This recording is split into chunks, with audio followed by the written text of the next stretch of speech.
Merci d'être ici avec nous. Aujourd'hui, nous allons discuter des indicateurs. Les indicateurs ne sont pas de l'intelligence. Quels sont les apports de l'analyse contextuelle? Alors, dans le panel aujourd'hui, nous avons avec nous Joep Gommers, qui est le fondateur et le PDG de Eclectic. Ensuite, nous aurons Dr Paul Vixie, qui est un pionnier d'Internet. Merci beaucoup pour votre contribution pour la sécurité intérieure. Paul est le CEO, PDG et fondateur de Farsight Security. Et puis, nous aurons également David Groot, qui est le CTO de MEA. Et puis, Head of CERT of EDF and a cybersecurity professional. He was in the public and private sector like ANSI and French Army Ministry. And I will present myself. I'm Ngok Nguyen. I'm Deputy General Manager of BSSI, which is a cybersecurity expertise and consulting company. So today we will introduce the subject with Joip, and we will follow a schedule with Paul, then David. We will finish with Julia, and we will have 15 minutes of question and answer. Thank you very much. Joy. I'm leaving the anticipation to grow. Can I start maybe by asking who's working in the field of intelligence? Who's doing something with intelligence right now? Is somebody using threat intelligence in their security operations, for example, or in their security systems? I see some, yes. Okay, perfect. So I'll try and keep it fairly introductory, then let's say. So we're here today because in threat intelligence, there is, I guess there was a debate, but there's always a question around the most used type of intelligence, which are indicators, which are mechanisms to observe something bad. Are they sufficient to have, or is there more required to be successful? And that's, I guess, what contextual intelligence in this context means. So I'll try and introduce what is indicators, what is contextual intelligence, and maybe how to think about its value add, and then I leave it to these gentlemen to go in detail and explain why that's actually the case and what the value of that contextual intelligence might be. But maybe starting with just threat intelligence in general. Let's say threat intelligence tells you something about cyber threat, and I think you can divide it in something like four big type of information. One type of information is who's doing something and why are they doing something and what motivates them to do something. Let's call it attribution. Then you have who are they targeting and what are they targeting, what kind of systems, what kind of technology, what kind of industries, what kind of sectors, what kind of vulnerabilities. And then who targeting those vulnerabilities, how do they work, what tools do they use, what infrastructure do they use. We call that tools, techniques, and procedures, TTPs. It's how the bad guy works and the tools in his tool set to be a bad guy. And then at the end, there is ability to detect. There are indicators, there are signatures, there are models that will explain you how that bad guy is exploiting his victim in order to apply his methods to accomplish his goal. And that's where the world of indicators live. They're there to tell you how to detect something. Everything else is there to explain what the threat actually is. And so if you are in threat intelligence or if you're using threat intelligence in security, you have to build up a corpus of knowledge. You have to build up knowledge about cyber threats and about who is doing it and how they work and how you can observe them. And then you use that information in different contexts. For example,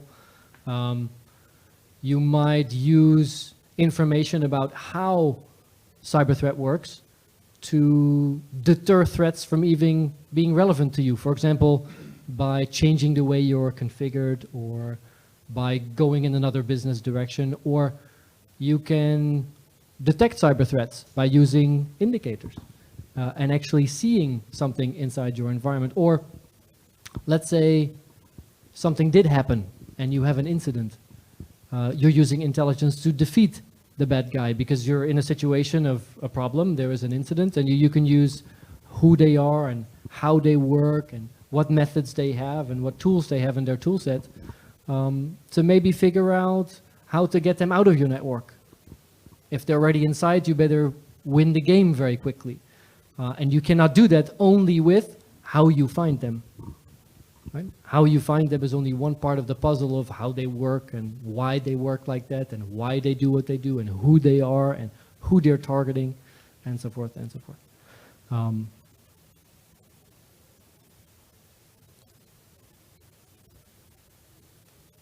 trying to feel the audience to see if I can go one step further in all the controversies around indicators. I'll try. I'll do two. So one problem for our industry is how do you detect cyber threats? And indicators are a mechanism to detect. They're usually a specific piece of information that when observed indicates that threat. So for example, if you see this file, it might be these Chinese people. Or if you see this command and control server in your web proxy, it might be the English being in your telecom systems. The problem with indicators over time has been they're very static and the adversary is changing very fast. And so one conversation we have in intelligence is, are indicators enough, or do we need another mechanism for detection that is not so static, that changes as the bad guy changes? And so the evolution of detectability in intelligence likely is not what we used to call indicators of compromise or indicators of attack. Most likely it's something more dynamic. Maybe models of a threat that you can apply in machine learning, maybe complex signatures that explain the model of behavior.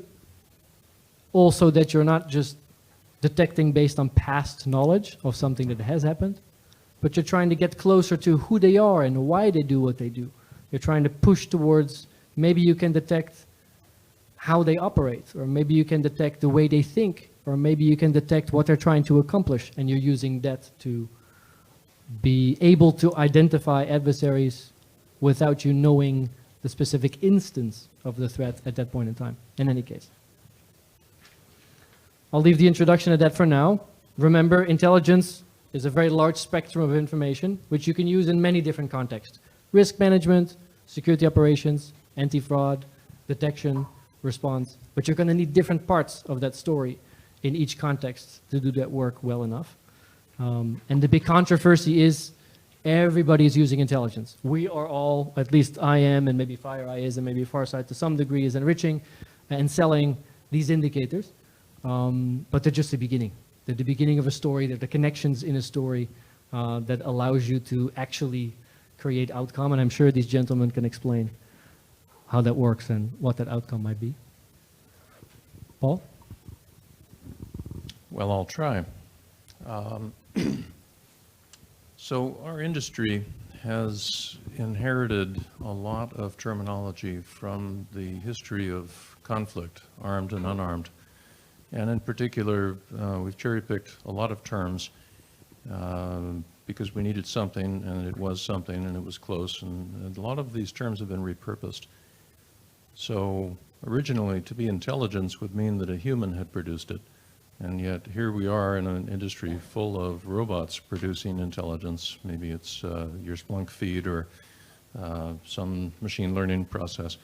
And so what we now seem to mean is not the historical meaning of intelligence, which is that a human produced it, but rather that a human can use it.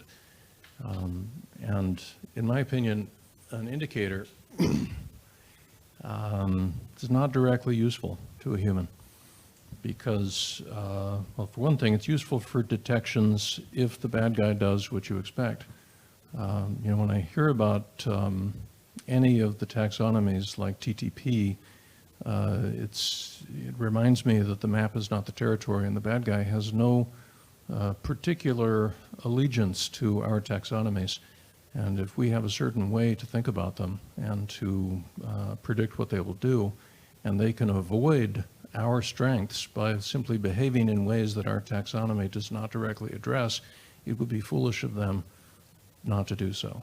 So what I am interested in for an indicator is only part of a much larger set of detection capabilities. So for example, you might say, yeah, I've got this file, or I've got a client, it's looking up a certain domain name. It would only do that if it were a member of a certain botnet, therefore I'm going to use the lookup as a way to detect that I've become infected with the malware that is associated with a certain botnet. Now forgive me, I come from a DNS background, so I'm a little bit weighted toward that. I understand file names, signatures, you know, the old style antivirus. There's a lot of ways to detect a compromise. And so if you see an indicator, that's a detection. But you can also do this with behavioral detections. It may be that there is no single indicator, no static thing, nothing you can subscribe to from a feed so that you can then say, oh, if I see that, that means it's time to get out of my chair and take action. You might also simply hear from some trust network that a certain TTP, I'll use the word, is now in use, and that if you have any of the things that are vulnerable to that, you should probably check on that. I like that last approach because so much of what we do is to prepare for reaction. In other words, we make investments and we behave proactively in order to set up our operating conditions so that if something bad happens, we will notice it. And then the rest of the time, our capabilities in this area are spent uselessly. You know, we're waiting for something bad to happen while we research the next set of bad things which might also happen. So if we go back to the current apparent meaning of intelligence, as in something a human can use, how would we use that? How would we use some indicator, like an IP address, autonomous system number, domain name, file name, signature, whatever? How would we use that? Generally, we're going to use that to determine that we are under attack. And the way that we can best prepare for that moment is not just to have indicators, but to have some set of hunting capabilities so that when an attack is likely, we can research it. Maybe it's for attribution. And sometimes attribution is anonymous and still useful. So for example, you might take an indicator. Maybe it was a URL that was in some email that was sent to one of your executives saying, it's very important, we must have a wire transfer today, forged to come from some other executive. So if you have email scanners, you might say, hey, that URL is an indicator of an attack. But the most important thing you can do at that moment is to husband your own resources. You should not overreact to things which are very low consequence.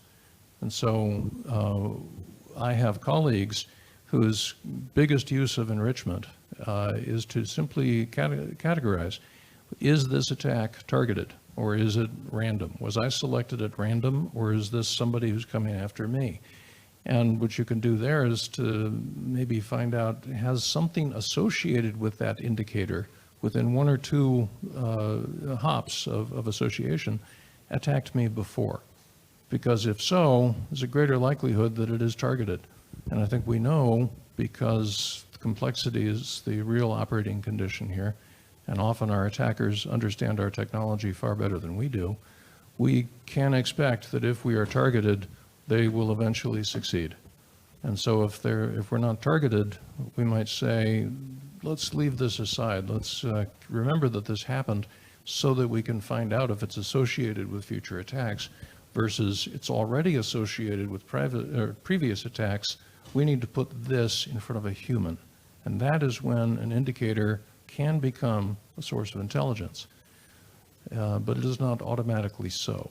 And if you're buying a threat feed, threat intelligence feed, And I know that's the category that a lot of us operate in. We don't get to choose what these words mean or what the analysts or customers will call what we do. So if we're in the threat intelligence feed business, we should be very clear about what we mean and what is the utility by humans, ultimately. Sometimes it's not directly usable by humans, but if you, let's say, put it into some kind of SEAM or SOAR, or there's a lot of acronyms there, it will simply function as a trigger which, when associated with certain behaviors, is able to then ultimately tell a human it's time to act. And so that, to me, is the closest association I can make between what the industry calls an indicator and what the industry calls intelligence. Thank you. Yes, I have a question, Paul. For you to help the public to create intelligence product, what is for you a good foundation to start building an intelligence product?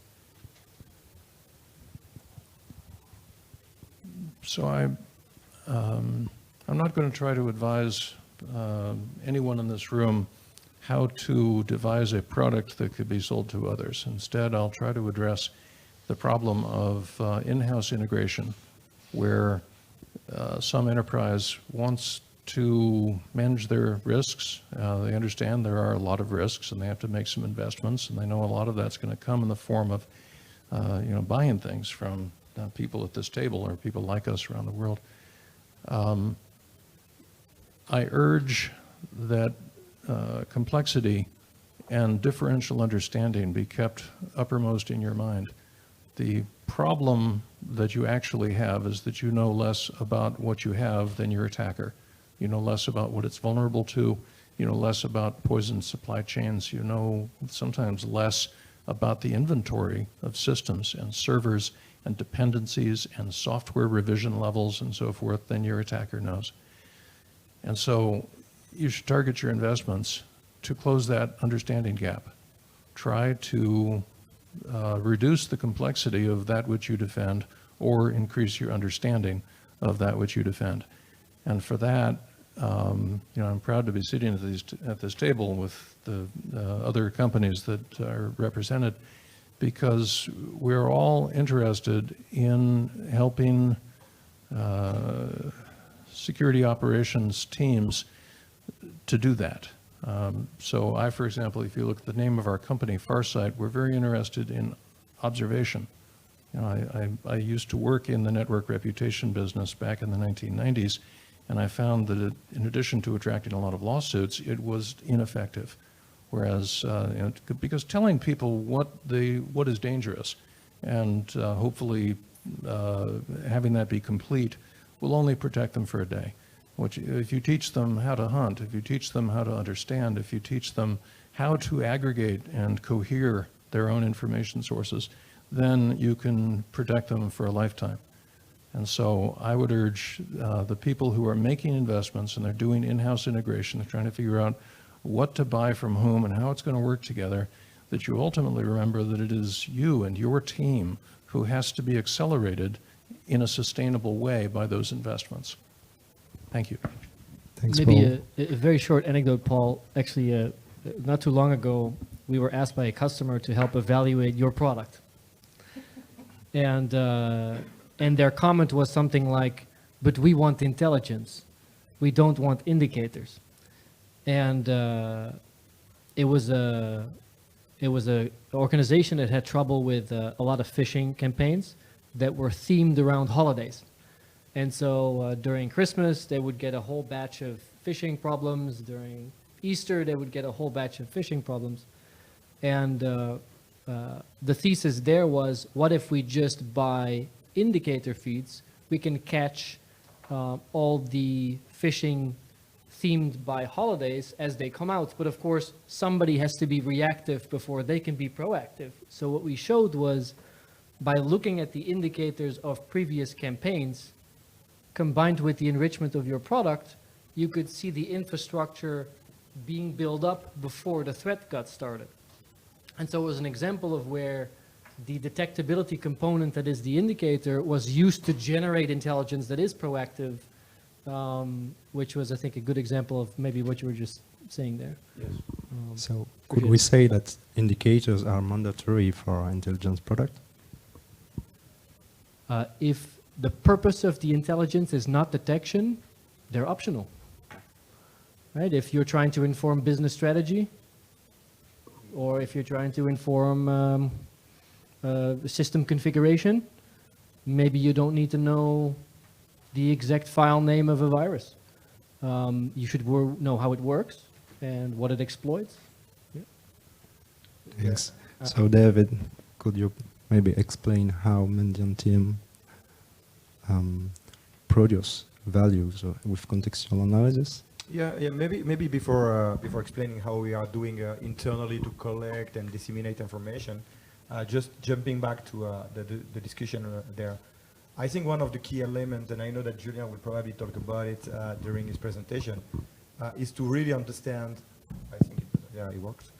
It's really to understand what are the business outcomes that you are looking for. We spoke about strategic or tactical intelligence. At the end of the day, collecting IOCs or using IOCs might make sense depending on the issues or the outcomes that you are looking for. If you want to improve the detection capabilities on product, we mentioned SOAR or CM product. In this case, it might make sense to get additional IOCs and information in order to be a little bit more, I would say not proactive, but at least faster reactive if it exists. And if you are looking for more strategic initiatives, or if you want to inform your business on the risks to take the right decision in terms of mitigation, in terms of planning, in this case, IOCs are probably useless because you are looking more on the TTPs, the techniques, the type of vulnerabilities used by the attackers more than the indicators themselves. And what I will highlight in all the projects that we are running at Mendian FireEye with our customers is most of the time to start to think with them what you want to do, what are the business outcomes that you are looking for, how are you organized in terms of process and people, and starting from there, we can decide if you need threat intel IOCs or feeds, or if you need to build anything else. If you need, and if you have the ability to spend, let's say, 50k euros in an intel project, maybe it's quite better to start to build up the capabilities with the process and the people, and not to buy any intel feed. Just use the OSINT that you might find into the internet, and just move forward on being able to define and organize yourself to consume, to decimate, or to fuse the intel that you are collecting.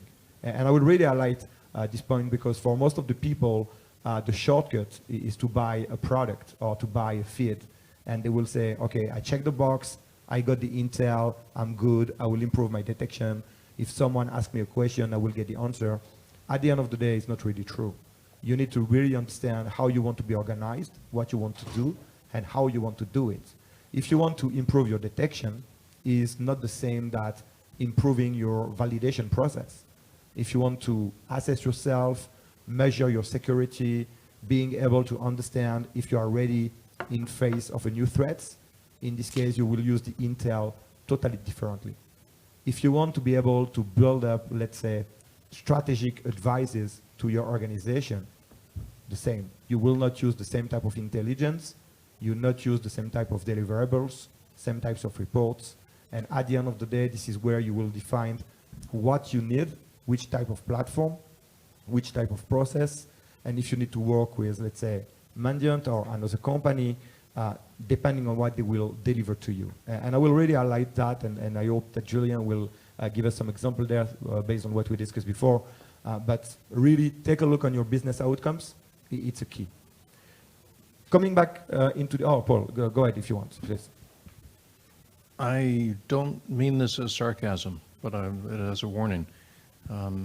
If your business objectives are unexamined and unstated, then your business objective may be that in the event of a successful attack, no one is fired.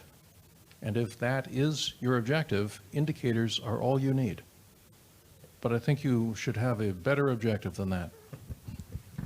Yeah, clearly. And looking on the IOCs themselves and coming back to the beginning of the discussions, The stuff that we discussed before when we prepared the call is the way that we are collecting stuff and how we are, I would say, contextualizing the information. And we think, and we strongly believe, that attribution does matter. And knowing the attackers and being able to understand how they are doing it and why and who they are targeting, exactly as you explained at the beginning, Job, is clearly a key element in order for you either to detect faster, either to react and reduce the dwell time, the time of presence of the attackers, or even to hunt proactively on specific techniques. The global idea is really to being able to collect information. At the beginning, we are all talking about IOCs, MD5, SHA-1, IPs, domains, you name it. What we try to do internally, it's really to build up the processes in order to give us the ability to aggregate the information and to build up clusters of information to define who is behind, what they are doing, which type of campaigns, and how we might be more proactive in the way that we are building up our security practices. It's not really being able to detect them faster in terms of IOCs or indicators, because at the end of the day, they might change the MD5, they might change the IP, but really more understanding what they are looking for, how they are trying to do it in order to move backward on the kill chain in terms of detection. It might be by understanding which type of infrastructure they are using. It might be other type of techniques, machine learning, on the tools that they are using, and other kind of stuff. But the global idea is really to being able to build up clusters. We name it internally the uncategorized categories, where we are collecting and aggregating information. And from there, with you, and bless you, and from there being able also to confront those information with the field information that we are collecting during incident response. IOCs might be also quite useful in order to contextualize an event that you are running against. IOCs will give you the ability to pivot from what you are seeing in the field, let's say an executable, a URL, an IP, into the attribution and the TTPs, to opening up the ability for you to run hunting and, I would say, extending investigation. Don't look only on the IOCs that you detect, but being able to understand who might be behind, what are the techniques, and how might I check inside my network if they are already elsewhere. And I think this is also something quite important. Yeah. And maybe last comment on that, and I will let you ask a question and maybe jump into others. It's all around, and I hope that we will discuss about it, and we will let you also ask us the question on it. It's all around the way to share the information. I think IOCs, it's sometimes a little bit, I don't know the term in English, but I will say easier for everyone, because we already have some specific standards like the sticks or others. And it might be like a zone de confort, comme on peut dire chez nous, in order to make it happen and share the information, where when we are speaking about more strategical TTPs and methodologies of attackers, is a little bit more foggy on the way to share those type of information, characterize them, and aggregate them. It's a little bit more like a new way to, I would say, observe or to research on. And sometimes we don't want to go outside of this comfort zone. And you got a question? Yes, my question is, you say that attribution is important, but sometimes TTP is an out, because we don't need to know it is the team APT1, APT2. The TTPs maybe is just an out, no? Yeah, I will be quite controversial there. I will say it's not enough. If someone trying to attack me, I want to know who they are, what they already did, what they might do, what they are looking after. Because it will change totally my way to protect myself. If I know that they are APT1, it's a total different story than knowing that they are FIN11 and they are looking for ransomware. In the way that I will protect myself, the way I will increase my detection, my logs, it does matter. And I think being able to understand, and I think, Paul, you took the example there on the broad campaign versus targeted campaign. It's exactly the same story. At the end of the day, if I know that it's targeted, it's APT 28 as an example for French country. It's a total different story than knowing that they are maize and looking around the ransomware. For the IT people, it's probably the same because they want to protect the architecture. For the C-level executives, it's another story because the objectives and the outcomes for those attackers are totally different, and the impact on my business might be totally different. And I will give you just an anecdote there, and it's something that I'm fighting against since probably years.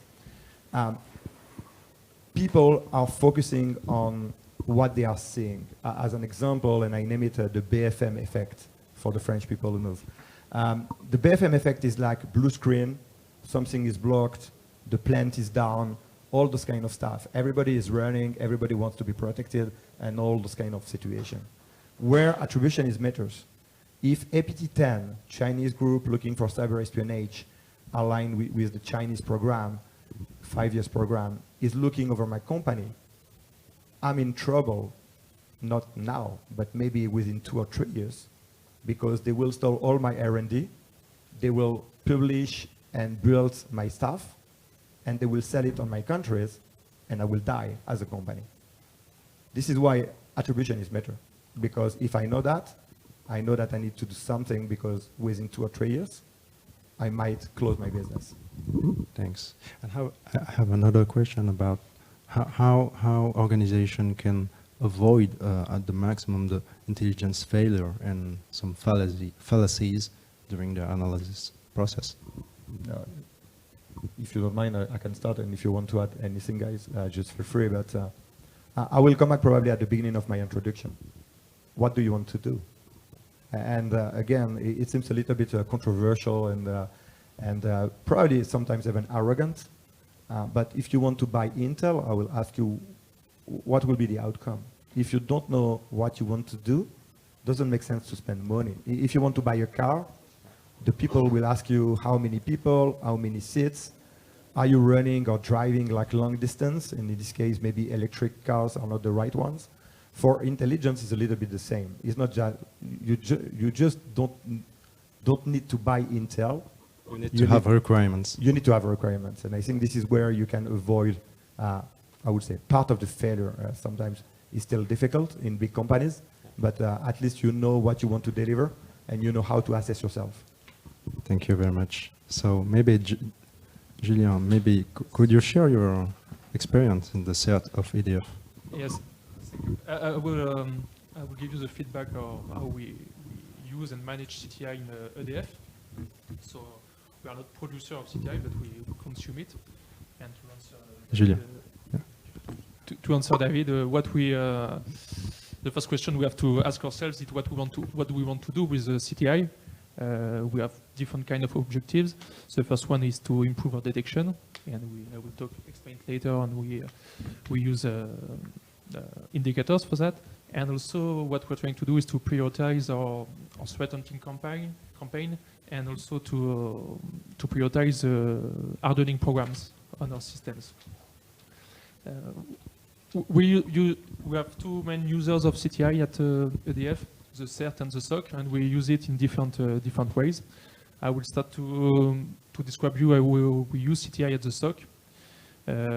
So our SOC, we have subscribed to different kind of feeds. Not really. We use public feeds. We have some private ones that we are paying for, and we are also feeds coming from partners, private or public partners. What we do with those feeds is that it all centralized threat intelligence platform, and according to the quality of the source, we have decided to give a scoring to each source and each IOC coming from this source, and we have a scoring algorithm that will increase the score or decrease depending on the number of sources we are mentioning specific indicators. Based on those scoring, we have the ability to take a direct action. It goes from doing nothing except storing the IOC. The quality, the scoring is very low. If you have something like a medium scoring, you can add it to your detection rules. It goes through our SIM. And if you have a high score, it means, for example, it's a top quality source or an indicator that everybody is mentioning. So we consider it as a serious real threat. it can go directly to our blocking infrastructures like firewall or proxies. So at this moment, the only contextual information that we are using is the source of the IOC. The context comes more into play when we have when an alert is raised from our detection systems, and we will use the context. By context, I mean attributes that are coming with the indicators. Attributes like which associate an IOC with a specific threat, specific TTPs, threat actors or TTPs. When an alert is raised, we can use this context to have a first indication of what kind of threat it might be. And depending on that, we'll be able to choose whether we have to play this playbook or another one. For example, if we get an IP address that raises an alert, if we see that the context is associated with a ransomware, we can say that we have to start considering that we've been targeted by a ransomware group, and we have to act like this, like it was the real threat. However, the second step will be to confirm whether this context is true or not. Is this really what we are seeing in our network, in our detection systems? And this is really important because what we see right now with context coming with IOC is that it can be misleading sometimes. I mean, you can have good quality partners who send us indicators who are never updated. So, for example, you will have an IOC, an alert which will be raised, saying that this IOC matches a specific APT group. This is for us a serious threat. However, if you check the context, you see that this IOC is maybe 2 years old, and you have no idea if it's still relevant or not. So the first step for us is to confirm whether or not this IOC and the alert which has been raised really match the current situation we have observed in our network. And I'm going to talk a bit about limitation of context because this can be really difficult to confirm this IOC. Let's say, for example, as I said before, we have a 2 years old IOC with a serious threat like IP2 group, and the context says that it's a TLP read, which means that we don't have the right to search for this IOC on the internet. So we are here with an old IOC with a serious threat, and it's really difficult to make research about these indicators. So we have different solutions to deal with that. You can look to offline databases. You can try to contact the provider of the feed to have update, and to check whether or not it's a real threat. One other difficulty we may have with indicators is that they are really, on the context of indicators, is that it's often defined from the attacker's point of view or the victim point of view, but you don't have the internet infrastructure point of view. I mean, for example, if you get an indicator which is an IP address, you don't know if this IP address at the time the indicators was discovered was a VPN IP address that many threat actors can use, was I don't know, a legit website that has been used for water holding, was hosting companies which is hacker friendly and can host different kind of threat. So you have to consider what can be really behind this IP, and are you looking at the good threat? This is the second limitation we have with indicators. About the dissemination of indicators, we consider that sticks is the standard format. We're still experiencing some issues with the interpretation of the format, depending on the different connectors, particularly when dealing with the parsing of URL. If there are some pen tester or bug hunter in the audience, you could maybe have a look at the way parsing is done in different type of connectors. You might find some vulnerability, I guess. And concerning the dissemination, we're using massively sticks. The second way we use threat intel CTI, sorry, at EDF is at the CERT. At the CERT, as I say, SOC is using IOC, so actionable CTI. At CERT, we will use CTI that need a second level of analysis. I mean, at the CERT, we are trying to take reports on other kind of source which are not feed, and try to extract from this report security measure that converge to protect against a specific top threat. By top threat, I mean stuff like APT, ransomware, industrial sabotage, and we are trying to give an analysis to consolidate several reports and try to extract from those reports what could be helpful for EDF to improve our security. This is the way this is what we are trying to do right now at EDF. And for example, we will also use this kind of analysis to prioritize, to give indication to the SOC of what should be prioritized in our alerting system. Yes, I have maybe an additional question for you, Julian. Yes. How do you share your intelligence product to in the sector, in the energy sector? Do you have cooperation? Do you have? There are cooperation. There are some stuff. People from CERT in France know it's InterCERT. InterCERT is turning into sectorial InterCERT now. We have energy InterCERT. However, it's still it is fluid. It's not really. We are setting this up and setting it up, and it's not working perfectly right now. We hope it's going to be.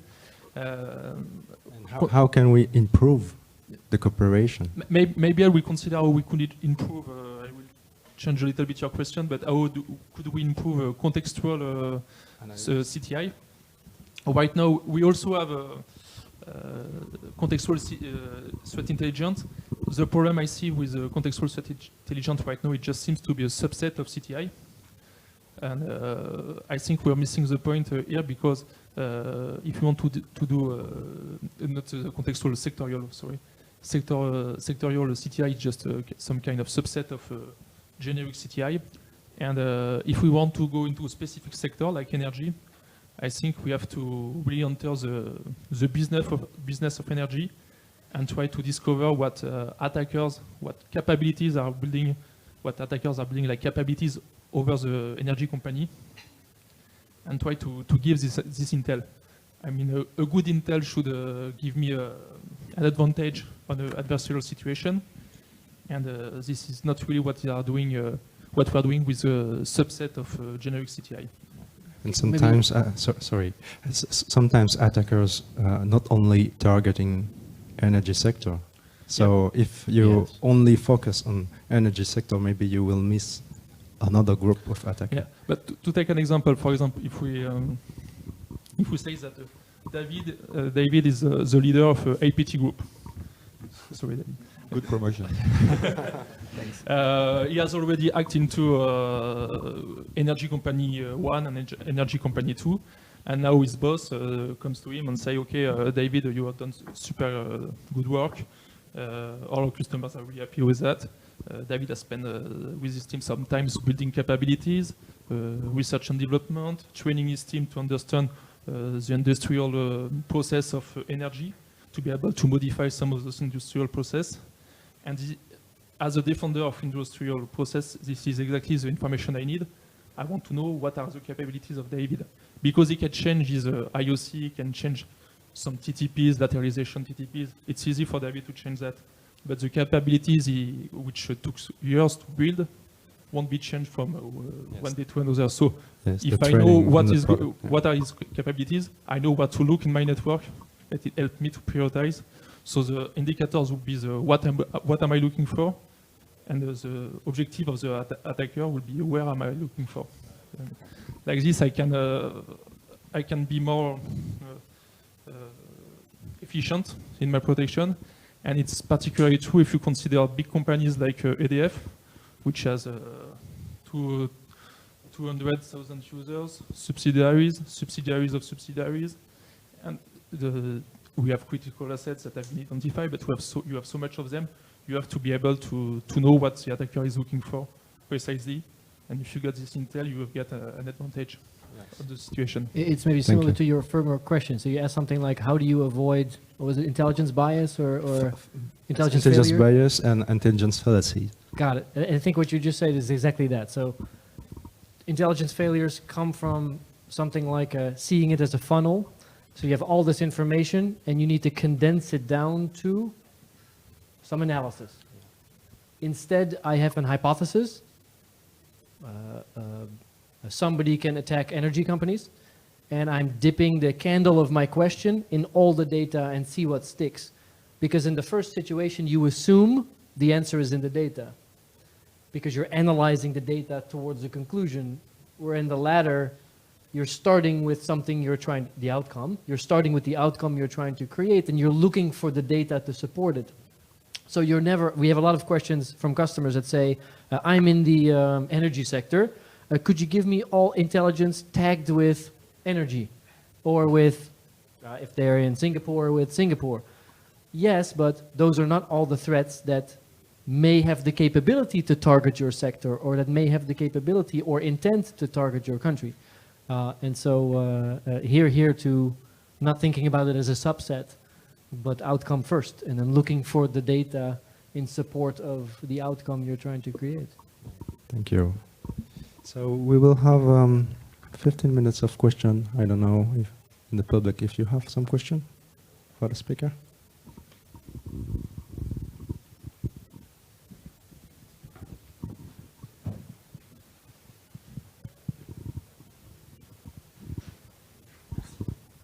Thank you very much for coming. Would you say that today companies overinvest in CTI? I am afraid so. And I say I'm afraid because sometimes if somebody has come to us and said, yeah, we want threat intelligence, and we explain, well, it's not exactly that, but here's what we have, and they like it, they try it out. There's a fairly good chance that a year later, the small number of people who understood what they bought will have moved on. And the company that is left behind will say, we have overinvested in CTI because now we have something that we don't know how to use. And so I think that problem must be general. Yeah, I would say globally, I will come back to what I said at the beginning. It's really a matter of building up intelligence capabilities before buying any intelligence tools and feeds. And I think if we want to start somewhere to invest really and get the return of investment, it's really on building up processes, people, and organization. And afterwards, you might think about how you want to feed it, but not the opposite. And right now, to your question, because I think I coming back to what Paul said, a lot of people, a lot of companies, depending on the countries, but probably even more in the US than in Europe, got a budget named Threat Intel, and they bought something because they got a budget. At the end of the day, they don't know exactly what they will do with it. If you don't know what you want to do, at the end of the day, you cannot measure the success, which means that when the renewal happens, you said, oh, it's too expensive. I'll try and be controversial, but I agree to some degree, saying also as an intelligence company, of course, we need to buy more intelligence from the market. But to some degree, it's true because you can see the aggregate investment in understanding threat still is not seeing enough of it to make a notable impact. And so maybe we are not spending our resources wise enough, per your point. Maybe there's a lot of waste inherent to the money we spent on intelligence. But for sure, in aggregate, it's not making the dent it should just yet. And so we can all do better. Thank you. Thank you. One question about the different feeds and the different sources of threat intel in general. How many is the right number? How many is too little? And how many is too much? There are, tens of providers of feeds, but I still don't understand the logic of having only one because it's the best and it's always the best, or using 10 as in virus total because it's better to use 10 antivirus engines because you diminish the numbers. So what is the diminishing point of return on the number of threat intel feeds, in your opinions? So that number is not magic, and it's not a constant. The companies that I know of who succeed here by making investments like this do so with continuous integration and testing. So they don't do an annual bake-off between the vendors they have now and the ones they're considering. They're always doing a bake-off. They always have one that's coming, one they're pretty sure is going, and some they're happy with, some they're trying to sort of learn more about. And in that way, the answer is dynamic. And so one is almost always the wrong number, unless that's your budget, in which case you should think carefully about whether you can meet your business objectives with a constrained budget, or how should you redefine those business objectives to fit the budget that you have.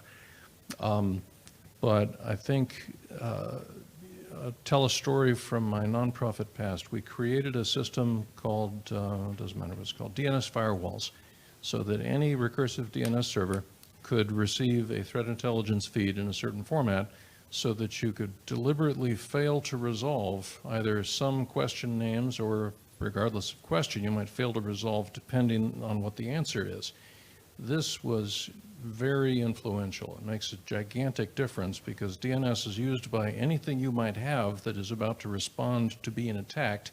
And if you have some kind of an indicator feed that's expressed in this way, the resolutions will fail and you will just not be willing to participate in the transaction that would have been an attack. The problem is that we led the market by 10 years. We invented this in 2010, and there were no feeds available. There are still only a handful, maybe a few dozen.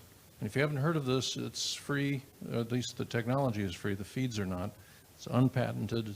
Go to the web, dnsrpz.info. It's something everybody should know about, everybody should try. But in that case, as the market finally developed, it turned out that it's what I said, always be adding one, trying one, have a live trial, always be ready to say, I'm sorry, that one's not helping. I'm looking at my logs, it's not making any difference. It costs too much for what it does, that kind of thing. But it's a continuous dynamic evaluation and a continuous reinvestment and taking of new risks that causes success, or at least maybe it doesn't cause success, but it correlates to success. And I would probably add to Paul, I'm totally agree on the number. You don't know. At the end of the day, it might be 1, 2, 3, 4, 5, 6, 7. Really depends. I think we are coming back around, what are you looking for? What are your objectives?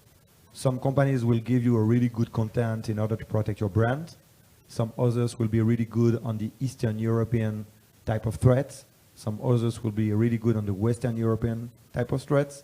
Some others will be specialized on the OT, some on the IT.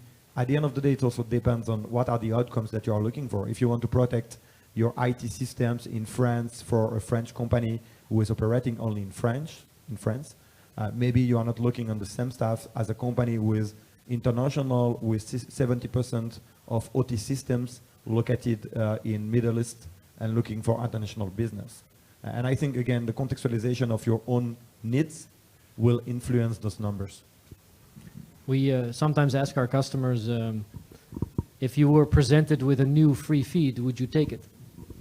And they would all say, of course, we would take it. And then we ask, so what's your biggest problem? And they always say, there's too much data. So if I look at the average of our customers, we're a threat intelligence platform, so number of feeds is a thing, part of our everyday. I think it's usually between 5 and 10 open feeds, between 3 and 5 commercial feeds, and then some other things around it. But what's striking, it's always across category. So the best places have community conversations, open conversations, commercial conversations, but they treat it, as Paul said, as not an annual recurring tender, but very much every day it needs to add value or it needs to kind of go away. The problem with that is not everybody is operationally mature enough to evaluate intelligence to see if it contains information relevant to them. And I think that's still a barrier that you can't always expect. And so it starts with knowing what you want and selecting well, but the continuous evaluation is quite an operational burden sometimes. So we usually suggest people a shortcut around something like at least be part of the conversation. Talk to the source, talk to the vendor. If you see yourself engaging more with a certain vendor or engaging more with a certain community, it likely means that it's relevant to you, and things that just run but never cause detection or you're never interacting with, drop it. An Intel team of 2 or 3 people can't always do the qualitative investigation. But if you're, I think, below 5 commercial feeds and below 10 open source feeds, then you're in the normal range, I'd say. Yeah, I confirm the numbers. And to sum up, the question you have to ask yourself is not the question, but the process you set up in place is about the quality, how you evaluate the quality of the feed. And it could take a lot of time, particularly if you want to integrate this to automatic actions. You have to make sure that the quality of the feed is serious. And the scope you want to cover. So you have different kind of feeds, public ones, private ones. And some feeds you have to integrate, like feeds coming from ANSI, for example. If you're a French company, you certainly have to integrate this feed. So it's about the quality and the scope you want to cover. Thank you. And the last question? Well, thank you for your intervention. So my question is, is a company better off outsourcing CTI or building internal capabilities in-house? And also, how much does a company positioning in the market with regard to size and sector should influence this decision?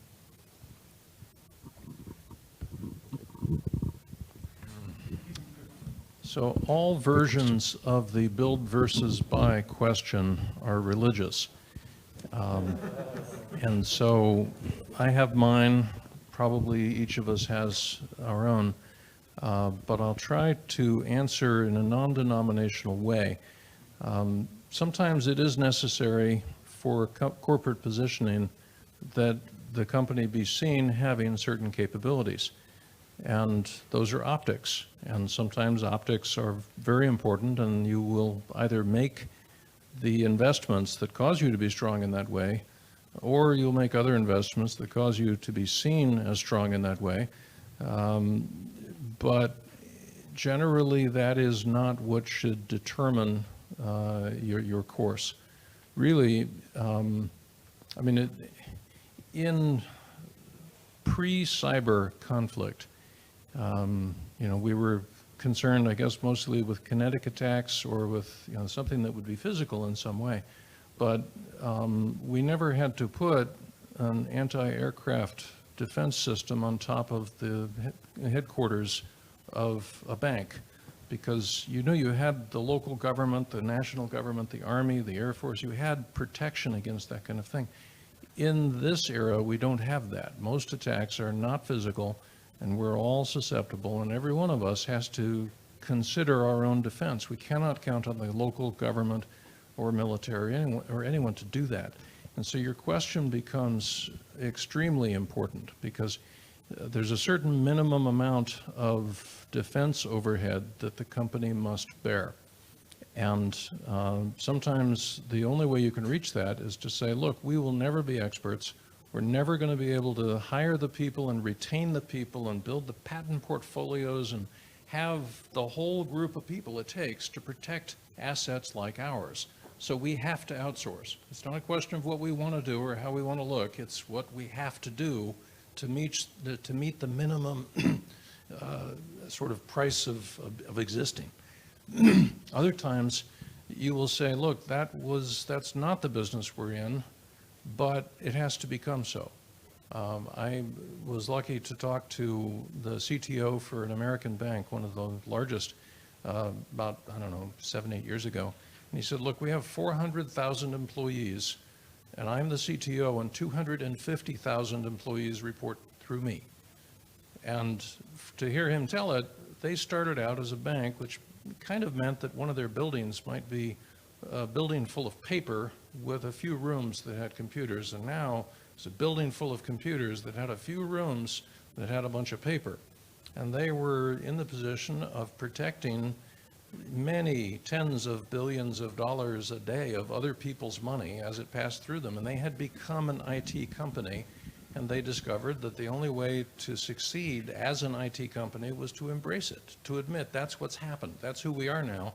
We have to compete at college job fairs. We have to have a patent portfolio. We have to be able to sit as a peer at the table with the other big banks and share ideas and decide how we're going to cooperate in a way that doesn't trigger any antitrust concerns, or we're doomed.